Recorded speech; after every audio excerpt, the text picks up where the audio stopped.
আসসালামু আলাইকুম everyone, welcome to my channel Cafetics Life. আজকে নিয়ে এসেছি আপনাদের জন্য একটি চট জলদি রোস্টের রেসিপি। হুটহাট খেতে ইচ্ছা করলো, কোনো প্রিপারেশন ছাড়া ঘরে থাকা অল্প কিছু উপকরণ দিয়ে রোস্টটি আই হোপ আপনারা রান্না করতে পারবেন, আর করলে অবশ্যই আমাকে জানাবেন। তো এটার জন্য প্রথমেই আমাদের যেটা লাগছে সেটা হচ্ছে মুরগি। আমি এখানে 8 পিস মুরগি নিয়েছি, মানে মুরগির 8টা টুকরো নিয়েছি। প্রথমে এটাতে আমি লবণ এবং সামান্য একটু মরিচ গুঁড়া দিয়ে মেখে রেখে দিব।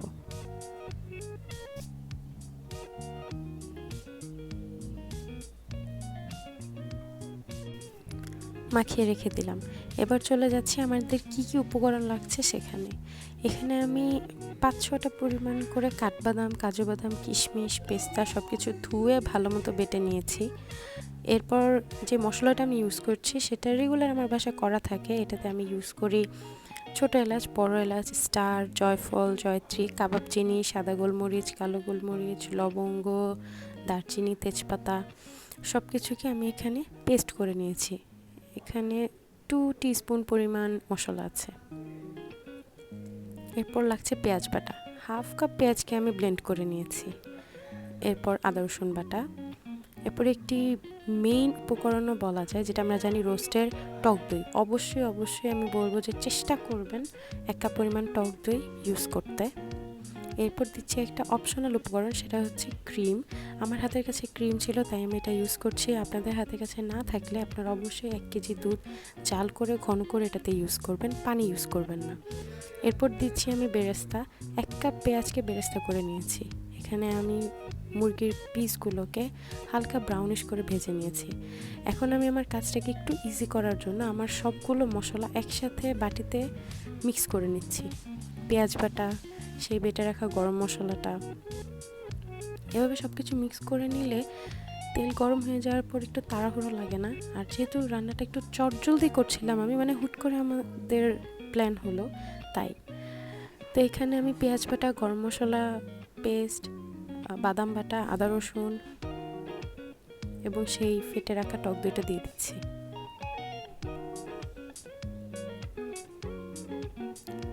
ভালো করে এটাকে মিক্স করে নিব।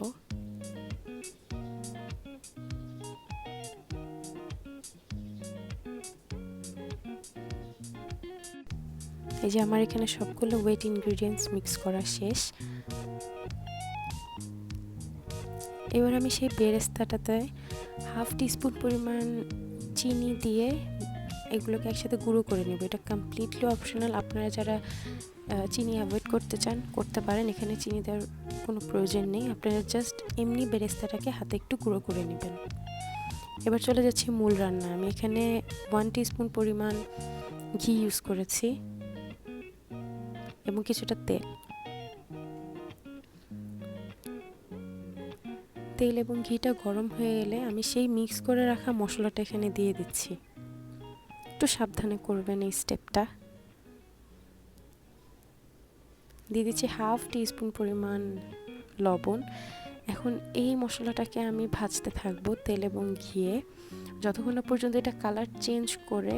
এখানে ফ্লেমটা অবশ্যই হাই থাকতে হবে। যতক্ষণ না পর্যন্ত এই মশলাটা ব্রাউন হয়ে তেল ছেড়ে দিচ্ছে ততক্ষণ পর্যন্ত আমি এটাকে ভাজতে থাকবো। খুব ধৈর্য ধরে নেড়ে চেড়ে করতে হবে, নিচে যেন লেগে না যায়।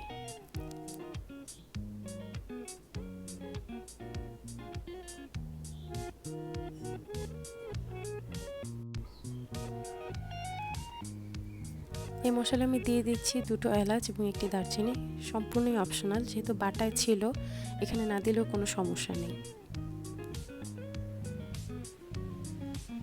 সাথে দিয়ে দিব 1টি তেজপাতা,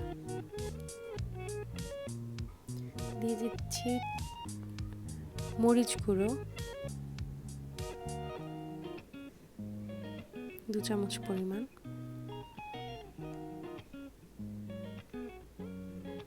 এই মরিচ গুঁড়োটা দেওয়া হচ্ছে যেন কালারটা আসে এবং ঝাল।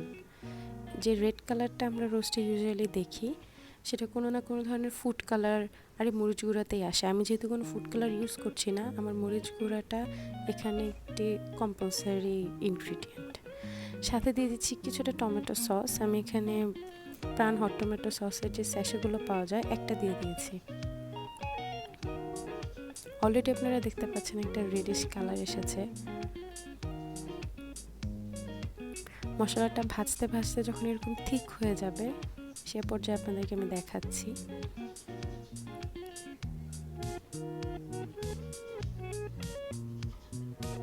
দশ মিনিটের মতো সময় লাগবে জাস্ট এই মশলাটা কমপ্লিটলি কুক হতে। এখন দেখতে পাচ্ছেন আপনারা তেল এবং মশলা সম্পূর্ণ আলাদা হয়ে গিয়েছে। এই মুহূর্তে আমি ওই চিকেনের পিসগুলো ছেড়ে দিচ্ছি, একটা একটা করে ছেড়ে দেবেন। ভালোভাবে চিকেনের ভিতর মশলাগুলোকে মাখিয়ে নিব। খুব ডেলিকেটলি করবেন কাজটা, চিকেনগুলো যেন ভেঙে না যায়।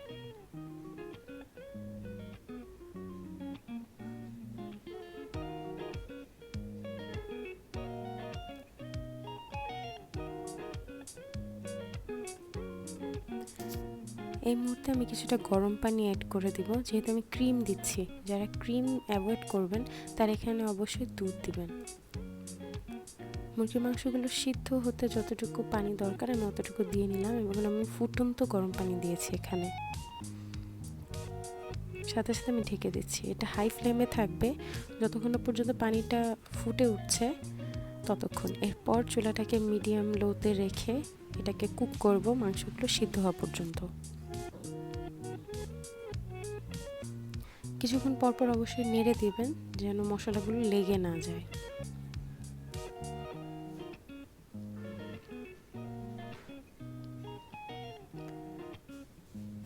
এই পর্যায়ে আমি আমার বেরেস্তাগুলো দিয়ে দিচ্ছি, কারণ আমার কাছে মনে হয়েছে চিকেনের পিসগুলো সিদ্ধ হয়ে এসেছে। এখন শুধু এই পানিটা টেনে নেওয়ার অপেক্ষা। নেড়ে চেড়ে এই পানিটাকে টেনে আপনার যতটুকু কনসিস্টেন্সি দরকার, অনেকে ঝোল ঝোল পছন্দ করেন, অনেকে একদম শুকনোটা। এখন আমি দিয়ে দিচ্ছি ক্রিম। এই ক্যানের হাফ ক্যান পরিমাণ ক্রিম আমার লেগেছে।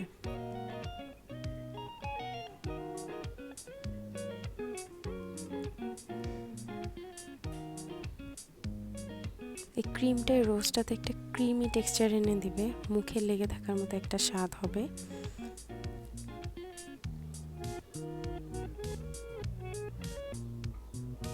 ক্রিমটা দিয়ে ভালোভাবে নেড়ে চেড়ে মিক্স করে নিতে হবে।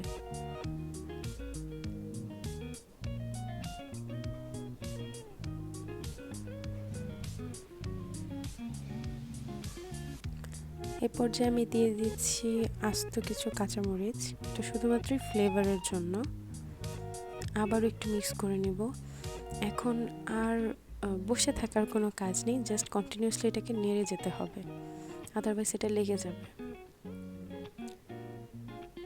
নাড়তে নাড়তে যখন রোস্টটা এ পর্যায়ে চলে আসবে, কালারটা যখন এরকম ব্রাউনিশ চলে আসবে, তখন বুঝতে হবে রান্নাটা শেষ। মশলাটা তেল ছেড়ে দিয়েছে দেখতে পাচ্ছেন। এ পর্যায়ে আমি কিছু কুচি করে রাখা কাজু বাদাম দিয়ে দিচ্ছি।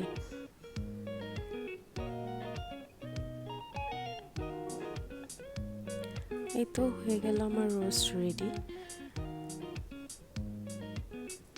এটা আপনারা সাদা পোলাও বা পরোটা দিয়েও খেতে পারবেন। আমি এটাকে সার্ভ করে নিচ্ছি এবং এটা আমরা সেদিন সাদা পোলাও দিয়ে খেয়েছিলাম। আমার সাদা পোলাও রেসিপি লিঙ্কের ডেসক্রিপশন বক্সে দেওয়া থাকবে, একটু চেক করে নেবেন। সবাই ভালো থাকবেন, আমার চ্যানেলটি অবশ্যই সাবস্ক্রাইব করবেন। আল্লাহ হাফেজ।